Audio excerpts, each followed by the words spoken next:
नमस्कार, आप देख रहे हैं द अंजनी शो और मैं हूं आपके साथ अंजनी कुमार सिंह। देश की राजधानी दिल्ली में विधानसभा चुनाव के बाद बीजेपी की प्रचंड जीत हुई और अब सबकी निगाहें है कि दिल्ली का नया मुख्यमंत्री कौन होगा। दिल्ली में सीएम पद को लेकर बीजेपी में बैठकों का दौर जारी है।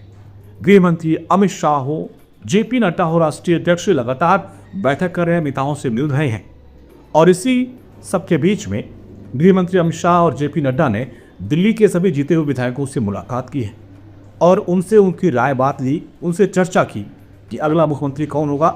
ऐसे में इन विधायकों की राय बहुत ज़रूरी है। अब मुख्यमंत्री के नाम पर जो फाइनल मोहर है वो प्रधानमंत्री नरेंद्र मोदी लगाएंगे। वो विदेश से वापस आ चुके हैं और अब माना जा रहा है कि बहुत जल्द नाम फाइनल कर लिया जाएगा कि दिल्ली का मुख्यमंत्री कौन होगा। अब ऐसे में आपके दिमाग में सवाल होगा कि दिल्ली का मुख्यमंत्री कौन बनेगा, कौन कौन से वो चेहरे हैं जो इस देश में आगे चल रहे हैं। आज इस वीडियो में मैं आपको विस्तार से बताऊंगा, अंत तक इस वीडियो में आप बने रहे। लेकिन उसके पहले आपसे अपील है कि अभी तक आपने अगर द अंजनी शो चैनल को सब्सक्राइब नहीं किया है तो आप इसको प्लीज़ सब्सक्राइब कर दीजिए और बेल आइकन को ज़रूर दबाएं ताकि मैं ऐसे तमाम एक्सप्लेनर वीडियो आपके लिए बनाता रहूँ। तो विधानसभा में प्रचंड जीत के बाद बीजेपी अब अपनी सरकार बनाने वाली है, लेकिन अगला मुख्यमंत्री कौन होगा ये सबसे बड़ा यक्ष प्रश्न है। समय बीतता जा रहा है क्योंकि प्रधानमंत्री नरेंद्र मोदी अमेरिका दौरे पे गए थे और वहां से आने के बाद माना जा रहा है कि अब जो चेहरा होगा उसके नाम पर से सस्पेंस खट जाएगा। तैयारियां हो चुकी हैं, बैठकों का दौर खत्म हो चुका है, लेकिन सवाल है कि क्या दिल्ली में भी मध्य प्रदेश और राजस्थान की तरह पर्ची से नाम निकाला जाएगा। क्योंकि वहां पर आपने देखा होगा कि तमाम मीडिया में कयासबाजी थी कि ये बनेंगे वो बनेंगे, लेकिन एक नए चेहरे को मुख्यमंत्री बनाया गया, चाहे वो राजस्थान में भजन लाल हो या फिर एमपी हो या फिर छत्तीसगढ़ में। अब दिल्ली में जो नया मुख्यमंत्री होगा वो 19 फरवरी को शपथ ले सकता है, हमारे सूत्र बता रहे हैं। इसके पहले 17 या फिर 18 फरवरी को विधायक दल की एक बैठक होगी जिसमें पर्यवेक्षकों के नाम तय किए जाएंगे और वही मुख्यमंत्री के नाम पर मोहर लगाएंगे। विधायक दल की बैठक में विधायक दल का नेता चुना जाएगा, पर्यवेक्षक चुने जाएंगे, इसके बाद सीएम के नाम का ऐलान होगा और इस बार का जो मंत्रिमंडल होगा वो काफ़ी महत्वपूर्ण, इसके बड़े दूरगामी परिणाम है, वो मैं आगे आपको बताऊंगा। दिल्ली में अब जब नई सरकार की बैठक का काउंटडाउन शुरू हो चुका है, प्रधानमंत्री नरेंद्र मोदी दिल्ली वापस आने के बाद अब जो है उस पर युद्ध स्तर पर लग गए। दरअसल वो अमेरिका दौरे पर गए थे और अब वो भारत वापस आ चुके हैं। ऐसे में अमित शाह, जेपी नड्डा ने तमाम जो रिपोर्ट थी, जो बातचीत के बाद चीज़ें सामने आई थी, उन्होंने प्रधानमंत्री नरेंद्र मोदी को बता दी। अब प्रधानमंत्री नरेंद्र मोदी और गृह मंत्री अमित शाह मिलकर बहुत जल्द एक नाम पर फाइनल मोहर लगाएंगे। दरअसल बीजेपी के 48 में से अभी तक जो हमारे पास खबर है 15 विधायकों के नाम छटनी किए गए और उनमें से भी 9 नाम शॉर्टलिस्ट किए गए हैं कि ये जो संभावित चेहरे हो सकते हैं। हालांकि ये जो कयासबाजी मीडिया में चलती है, कई बार बीजेपी उसको धता बता देती है और एक नया ही नाम आता है, लेकिन जो खबरें हैं कि ये जो 15 विधायक हैं इन्हीं में से मुख्यमंत्री होगा, मंत्री होंगे, स्पीकर होंगे, ये इन्हीं में से तय किया जाएगा, जो आज मैं आगे विस्तार से आपको बताऊंगा। आपको बता दें कि दिल्ली के मुख्यमंत्री के लिए कौन कौन से चेहरे रेस में, ये भी आपके मन में सवाल होगा। तो सबसे पहले मैं आपको ही बता देता हूँ कि वो कौन कौन से चेहरे हैं जिन पर चर्चा की जा रही है कि भाई ये इस पे रेस में सबसे आगे है। और इस बार कयास है कि हो सकता है कि महिला मुख्यमंत्री दिल्ली को मिले, जिसमें नाम है रेखा गुप्ता का, प्रवेश वर्मा का, मोहन सिंह बिष्ट का नाम आगे चल रहा है, विजेंद्र गुप्ता, सतीश उपाध्याय और आशीष सूद। इसके अलावा शिखा राय और पवन शर्मा जिनके नाम की चर्चा हो रही है, इनका नाम दौर में काफ़ी आगे चल रहा है। अब सवाल ये होगा आपके दिमाग में, आखिर यही नाम क्यों है।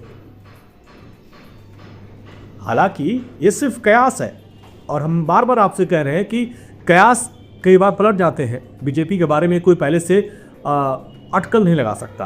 प्रधानमंत्री मोदी और गृहमंत्री अमित शाह ने राजस्थान, मध्य प्रदेश, छत्तीसगढ़ में भी सरप्राइज दिया था और ऐसी सरप्राइज वो दिल्ली में भी दे सकते हैं। अब आइए आपको बताता हूँ कि इन विधायकों के नाम पर चर्चा क्यों हो रही है, जिनका नाम अभी मैंने आपको बताया। तो एक एक करके मैं विस्तार से आपको बताऊंगा कि इनकी क्या खासियत है, आखिर इनके नाम पर चर्चा क्यों हो रही है। तो सबसे पहला नाम आता है रेखा गुप्ता का।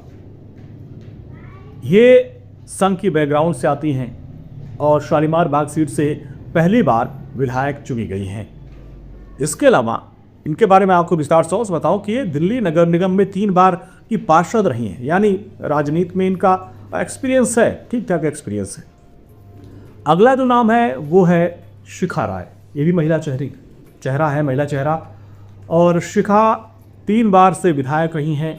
दिल्ली में कैबिनेट मंत्री सौरभ भारद्वाज को हराया था और ग्रेटर कैलाश से वो विधायक चुन के आई हैं। क्योंकि सौरभ भारद्वाज को हराया, माना जा रहा है कि वह इनाम उनको मिल सकता है। अगला जो सबसे बड़ा नाम है वो है प्रवेश वर्मा का। नई दिल्ली सीट पर अरविंद केजरीवाल को चुनाव में करारी शिकस्त दी थी और पूरी चर्चा में वो रहे। 2 बार से ये विधायक रहे हैं, 2 बार के ये सांसद भी रहे हैं और साथ साथ दिल्ली के जो पूर्व सीएम हैं साहब सिंह वर्मा के बेटे हैं। जीत के बाद आपने देखा होगा उन्होंने तुरंत गृहमंत्री अमित शाह से मुलाकात भी की थी। अगला जो नाम है वो है मोहन सिंह बिष्ट। अब इनकी खास बात क्या है? खास बात यह है कि दिल्ली की मुस्लिम बाहुल सीट यानी मुस्तफाबाद से इन्होंने जीत दर्ज की है। सोचिए 45% मुस्लिम जहां, वहां से जीत दर्ज की। पहाड़ी राजपूत है, 6 बार से ये विधायक रह चुके हैं और मूल रूप से उत्तराखंड के रहने वाले हैं। छात्र जीवन से ही ये आरएसएस से जुड़ गए थे और संघ के साथ जुड़े रहे और राजनीति में आ गए। अगला जो नाम है वो बड़ा नाम है, वो है विजेंद्र गुप्ता का। रोहिणी सीट से विधायक है, 3री बार लगातार उन्होंने जीत दर्ज की है। दिल्ली बीजेपी के अध्यक्ष रह चुके हैं, दिल्ली के काफी कद्दावर चेहरे हैं बीजेपी के और बीजेपी की राष्ट्रीय कार्यकारिणी के सदस्य हैं और अरविंद केजरीवाल की मुखालफत करते रहे हैं विधानसभा में। और अभी सत्ता जाने के बाद इनकी शिकायत पर अरविंद केजरीवाल के खिलाफ कार्रवाई हो रही है। अगला नाम है सतीश उपाध्याय का। ये मालवीय नगर से विधायक हैं, बीजेपी का ब्राह्मण चेहरा है और साथ साथ दिल्ली बीजेपी के प्रदेश अध्यक्ष भी रह चुके हैं। ये क्वालिटी है।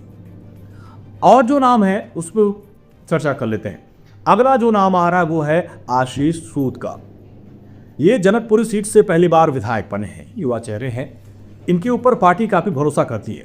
गोवा में बीजेपी के ये प्रभारी है, साथ साथ जम्मू कश्मीर में भी बीजेपी के सह प्रभारी है और दोनों जगहों पर इनको जिम्मेदारी दी गई थी और इसमें ये काफ़ी हद तक कसौटी पर खरे भी उतरे हैं। एक नाम और है जिस पर चर्चा हो रही है, उनका नाम है पवन शर्मा। ये उत्तम नगर से विधायक चुने गए हैं और चर्चा से काफ़ी दूर रहते हैं। तो ये तो रहे वो संभावित चेहरे। हमने बताया कि आखिर उन पर चर्चा क्यों हो रही है, लेकिन पूर्वांचल फैक्टर जो चुनाव में काफ़ी चर्चा में रहा, पूर्वांचलों की जो बेइज्जती, ये बड़ा मुद्दा था। दरअसल दिल्ली में इस बार पूर्वांचल से 4 विधायक जीते हैं, जिसमें कपिल मिश्रा, अभय वर्मा, पंकज सिंह और चंदन चौधरी शामिल हैं। खास बात यह है कि ये जो चारों विधायक हैं इनका नाता बिहार से सीधा संबंध है और आपको पता है कि बिहार में इसी साल यानी 2025 में चुनाव होना, विधानसभा चुनाव होना है। ऐसे में जो दिल्ली में मंत्रिमंडल का गठन होगा उनमें बिहार की भूमिका काफ़ी महत्वपूर्ण होने वाली है और इनको पार्टी अहम मौका दे सकती है। चूँकि आपने देखा होगा कि प्रधानमंत्री मोदी ने जब विजय भाषण दे रहे थे तो उन्हें बिहार के लिए कमर कसने की अपील कर दी है। अब बीजेपी के लिए सीएम का चुनाव क्यों बहुत अहम है? भाई केंद्र शासित राज्य है, इतना माथापच्ची क्यों हो रही है वो भी आप जान लीजिए। बीजेपी के दिल्ली में मुख्यमंत्री चुनाव इसलिए बहुत महत्वपूर्ण है क्योंकि प्रधानमंत्री नरेंद्र मोदी दिल्ली को वर्ल्ड क्लास सिटी बनाना चाहते हैं और वो चाहते हैं कि जिस तरीके से न्यूयॉर्क, लंदन, पेरिस है उसी तरीके से दिल्ली भी हो। 26 साल बाद बीजेपी सत्ता में आई है और बड़े वादे किए हैं और उन वादों पर खरा उतरना एक बहुत बड़ी चुनौती होगी। प्रधानमंत्री नरेंद्र मोदी भी चाहते हैं कि दिल्ली में प्रदूषण खत्म हो। प्रदूषण सबसे बड़ा मुद्दा है क्योंकि दुनिया की सबसे प्रदूषित राजधानी में दिल्ली की गिनती होती है। यमुना की सफाई का मुद्दा, इसका समाधान किया जाए, ये बहुत बड़ा मुद्दा था। माना जा रहा था कि वादा किया गया कि मार्च में हम वहाँ पे नहाएंगे, तो ये एक चुनौती है और इसके लिए प्रधानमंत्री मोदी ने कमर कस लिया, टास्क दे दिया है।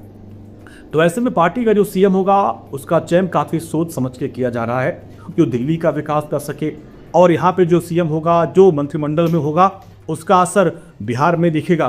तो बिहार में जो विधानसभा चुनाव होना है आप वो भी जान लीजिए कि बहुत ही महत्वपूर्ण है और वहाँ पे बीजेपी इस बार अपने दम पर चुनाव जीतने की कोशिश करेगी। हालांकि एनडीए के साथ है, नीतीश कुमार उसके साथ है और प्रधानमंत्री मोदी के बारे में आप जानते हैं कि वो एक चुनाव जीतते हैं तो अगले का लक्ष्य रख लेते हैं। तो उम्मीद है कि ये वीडियो आपको पसंद आया होगा।